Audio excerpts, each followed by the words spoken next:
Bonjour à toutes et à tous, j'espère que vous allez bien. Bienvenue dans ce deuxième cours-là sur la chute verticale avec frottement. Premièrement, on va considérer notre système constitué d'un solide sous forme d'une boule ou bien d'une sphère. Initialement, le corps, il est là.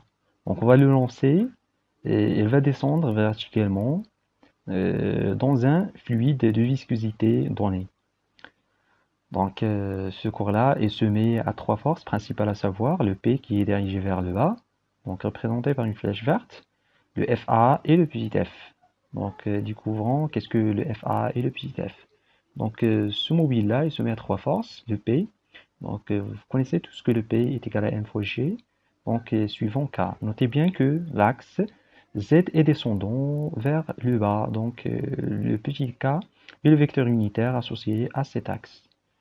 Donc pour la poussée d'Archimède, c'est une force que présente un fluide pour résister, par exemple, à un solide quelconque. Donc c'est égal à M fois la masse, MF, donc c'est la masse du fluide déplacé, fois G suivant K. Donc d'où vient le signe moins? Eh bien c'est simple, c'est parce que la force est au sens contraire du mouvement. La force d'Archimède, par exemple, si on lance une pierre dans une lac, eh ben, elle va descendre. Cette force-là va apparaître. Donc, il va empêcher il va empêcher cette pierre-là pour qu'il ne tombe pas au fond. C'est ça, en bref, la force d'Archimède. Donc, pour la force de frottement du fluide, tout fluide, y compris l'air, il possède une certaine viscosité. Il empêche le solide à se déplacer.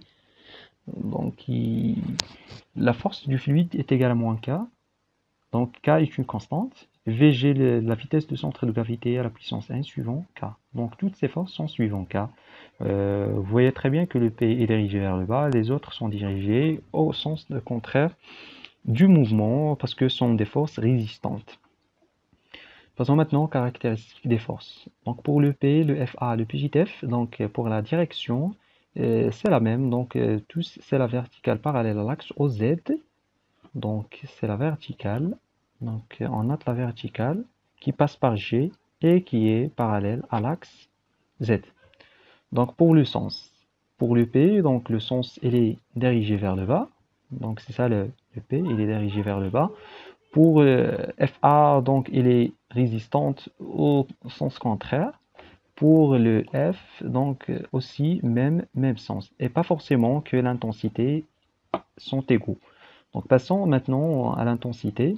Donc pour le P est égal à M fois G. Pour le FA, c'est MF fois G. Pour le petit f, la force de frottement, c'est K fois la vitesse à la puissance n. Donc sont des composantes suivant OZ. Établissons l'équation différentielle qui vérifie la vitesse. Donc pour cela, on va appliquer la deuxième loi de Newton ou bien le principe fondamental de la dynamique. Donc la somme des forces extérieures est égale à m fois l'accélération de g. Comme on a établi que le mobile est soumis à trois forces, P plus FA plus la force de frottement est égale à m fois l'accélération. Projetons tout ça sur l'axe TZ. Donc le P, ça va être un plus parce que il est dans le même sens que Z, sens positif. Les deux forces sont au sens contraire. Projetons tout ça sur l'axe des Z, ça va donner des composants suivants Z. Donc le P c'est positif, le FA c'est négatif et le F c'est négatif. D'où l'équation, ça devient mg. Si on remplace chaque terme par cette expression, le mg moins mfg moins k, la vitesse à la puissance n, est égal à m fois l'accélération suivant z. Notez bien que l'accélération est la dérivée de la vitesse, donc on remplace l'accélération par son expression. Ok, on obtient l'expression suivante. Mg moins mg, on factorise par g, donc ça va rester m moins mf moins k, la vitesse à la puissance n, est égal à m d de v sur dt. Donc, si on considère que cette expression est égale à une constante, tout ça est égal à une constante puisque le G, M, les masses sont des constantes, donc égal à une certaine constante qu'on notera grand B. Donc, pour le deuxième terme, le moins K sur M, donc on peut faire ça, c'est grand A. Donc, l'équation, ça va être simplifiée, égale à d de V sur d de t est égal à moins B, grand B, moins A, fois la vitesse à la puissance n. Donc c'est ça l'équation différentielle que vérifier la vitesse. Avec b et a sont des constantes bien définies de cette forme-là. Ok, donc passons à une remarque. On considère une sphère de masse volumique ρ. Donc par définition, la masse volumique ρ est égale à m sur v. Donc en mouvement dans un fluide de masse volumique ρ0. Donc il ne faut pas confondre entre les deux choses. Je vais vous expliquer ça. Donc le corps S, il possède une masse volumique ρ, notée ρ. Donc sa masse est m. Donc est égale à ρ fois son volume. Mais pour le fluide, sa masse volumique c'est noté ρ0. Donc c'est bien différent de ρ, cette ρ-là. Donc eh bien la masse émergée ou bien la masse du fluide déplacé, c'est ρ, c'est le fluide, ρ du fluide fois le volume du corps S. Ce volume-là, c'est le même. Ce volume-là, c'est le même. Donc, à quoi sert ça? Donc, on remplace ça. Donc, G fois M moins M, F sur M. Donc, ça va être G facteur 1 moins cette expression-là. Si on fait M sur M, donc le V, ça va disparaître et ça va rester le ρ0 sur ρ. Ok. Donc, passons maintenant à la solution de cette équation et de la forme de cette allure-là. Donc, on va analyser un petit peu ce diagramme-là. Donc, vous voyez très bien que la vitesse est en fonction du temps.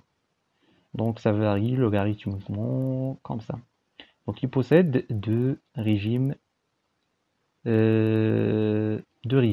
le régime initial dit le régime transitoire et le régime permanent. Donc, pour le régime transitoire, donc il est caractérisé du 0 vers un temps quelconque. Et le régime permanent, c'est le reste jusqu'à l'infini. Ok. Donc, on va analyser ça. Donc, considérons qu'on a un cylindre rempli d'un fluide quelconque. Donc, on lance une pierre et on enregistre sa trajectoire via une caméra. Donc, un instant t est égal à 0, il est là. Donc, un instant t, il est là, il est là. Donc, jusqu'à un instant t, par exemple t5, il est là. Donc, au bout de ce point-là, la vitesse est une constante. De là à là, la vitesse est variée et augmente. Donc, de 0 vers ce point-là, la vitesse augmente de cette forme-là jusqu'à une certaine valeur où la vitesse est égale à une constante est égale à une vitesse, dite la vitesse limite. Donc, la variation de V en fonction de T, eh ben, en deux champs. Un champ où la vitesse augmente et un champ où la vitesse est constante. Donc il y a le taux là, ce temps-là. Donc une chose très importante, comment on obtient le taux. Donc eh ben, on fait la projection, on fait l'intersection d'une droite et ben la tangente au point 0, intersection avec cette droite-là qui est VL. Donc ce point d'intersection en projetant sur l'axe dt, donc ça va vous donner le taux. Donc passons maintenant au deuxième. Ok. Donc donc la solution avant de passer aux solutions de l'équation, une chose très importante. Donc voici l'expression de l'équation différentielle de cette forme-là. Donc pour le régime initial. Donc le régime initial, la vitesse, on lance le corps avec une vitesse initiale nulle. Donc cela veut dire quoi? Donc si on place le VG par 0, donc ce terme-là, Donc ce terme-là va disparaître. Avec le b, bien sûr, ça va rester que de a est égal à d de v, qui représente une accélération. Eh bien, on note l'accélération à 0. Donc c'est une méthode pour calculer l'accélération 0. On remplace dans l'équation différentielle. Pour le régime permanent, donc la vitesse est une constante égale à la vitesse limite. Donc la dérivée d'une constante est égale à 0. Donc il reste que a moins b, la vitesse limite est égale à 0. D'où la vitesse limite est égale à a sur b, donc est égale à la racine inienne de celui-là. Donc graphiquement, comment on peut déduire le t? Donc eh ben, on fait la tangente à la courbe au point 0, comme on a déjà vu. Donc on fait l'asymptote, v est égal à v limite, donc les deux points se croisent en un point.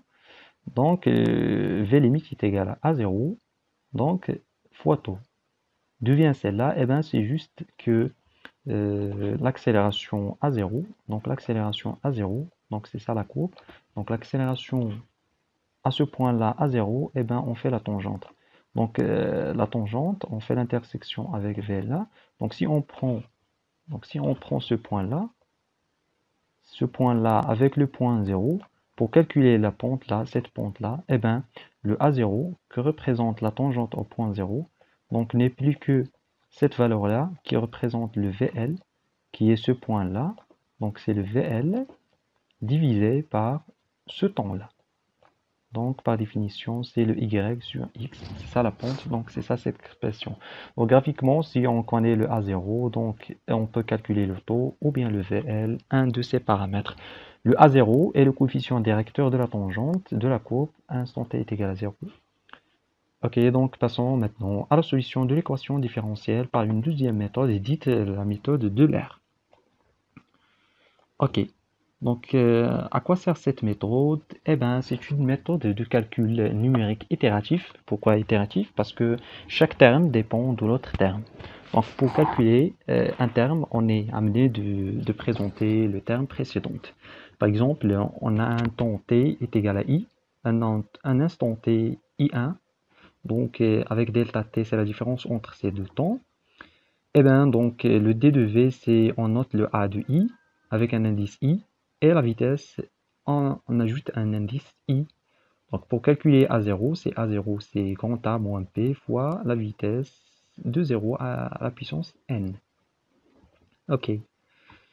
Donc le V de, et c'est ça l'expression de la vitesse de l'air. Donc c'est VI1 est égal à V de I plus l'accélération I fois delta T. D'où vient ça? Donc c'est simple à démontrer. Donc eh ben, l'accélération est égale à quoi? Donc l'accélération, eh ben, c'est d de v sur d de t. On note juste delta, donc on simplifie. Donc c'est pas d droite, donc puisque le temps est largement infiniment petit, donc c'est d de v sur d. Donc c'est quoi d de v? Donc eh ben, c'est la vitesse i plus 1, donc moins la vitesse v de i sur 1 delta t, qui est le temps qui est entre ces deux points-là. Ok, donc ça va vous donner quoi? Donc ça va vous donner v de i1 plus 1, donc est égal à cette accélération fois delta t, donc l'accélération a0 fois delta t, donc plus le v0. Donc c'est ça la démonstration de l'équation de l'air. Ok, donc à quoi sert cette équation? Quelle est son utilité? Eh bien, son utilité est simple. Par exemple, voyez un exemple. Donc à l'instant t est égal à 0, on a une vitesse initiale est égal à 0. On considère parfois dans l'énoncé de l'exercice que on lance un corps sans vitesse initiale. Donc le A0, d'après cette équation, le A0, c'est A moins B, la vitesse 0 à la puissance n est égale à 1, parce que le V de 0 est égal à 0. Donc pour calculer le A1, c'est égal à A moins B, la vitesse à la 1 à la puissance n. Donc il nous manque la vitesse à la puissance n. Pour cela, on va revenir à cette expression de l'air, de la vitesse. Donc on remplace le v de 1, c'est la vitesse 0. Donc on connaît la vitesse de 0 est égale à 0. On connaît l'accélération déjà calculée ici. Et le delta t, c'est parfois connu. Donc pour calculer le a. Vous voyez que il existe deux types d'expressions, les expressions liées aux vitesses et des expressions associées aux accélérations. Eh bien, tout simplement, depuis là, on va calculer A0, et puis on va revenir calculer V1, ensuite on va calculer A1, V2, A2, donc c'est ça les termes par itération. Ok, si on ne connaît pas ce terme-là, par exemple, on ne peut pas avancer pour calculer le A2, c'est difficile. Donc c'est ça, en bref, l'équation de l'air. Donc passons maintenant à une chose très importante, c'est la chute libre d'un corps solide. Donc la chute libre d'un corps solide, eh bien, il n'existe pas ici les frottements, la poussée d'Archimède, c'est tout simplement un solide S par exemple, qui va, quand on lance une pierre par exemple, il va descendre vers un plan, vers la terre par exemple, sans frottement. Donc il est soumis juste au poids, le P. Donc c'est ça la chute libre d'un corps de solide. Donc la deuxième loi de Newton, donc la somme des forces est égale à m gamma. Donc la seule composante, ou bien la seule force, c'est P.